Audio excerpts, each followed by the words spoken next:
প্রিয় ভিউয়ার্স, আশা করি সবাই ভালো আছেন। আলহামদুলিল্লাহ আমিও ভালো আছি। আজকে যে বিষয় নিয়ে আলোচনা করব সেটি হচ্ছে গিয়ে বিদেশ আসলে আমরা কেন আসবো?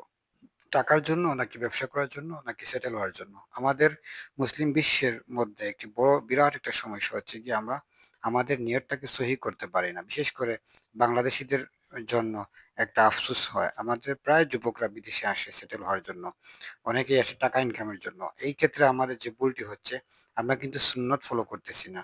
আমাদের সুন্নতের দিকে ফিরে যেতে হবে। কোরআন এবং হাদিসকে পরিপূর্ণভাবে মানতে হবে।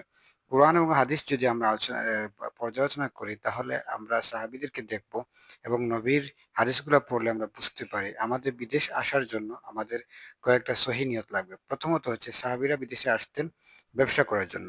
দ্বিতীয়ত ইসলাম প্রচার করার জন্য। তৃতীয়ত ইসলামী শাসনের বিস্তার যাতে পৃথিবীব্যাপী হয় সেজন্য উনারা আসতেন। চতুর্থত সামাজিক এবং অর্থনৈতিক উন্নয়ন। আমাদের সাহাবীরা এই ৪ টি কারণেই বিদেশ যেতেন। অথচ আমরা এই ৪ টি কারণ রেখে শুধুমাত্র টাকা ইনকামের জন্য কিংবা শুধুমাত্র সেটেল হওয়ার জন্য বিদেশে যাই। এটা অত্যন্ত খারাপ জিনিস। এটা আমাদের মুসলমান হিসেবে আমাদের জন্য এটা করা উচিত নয়।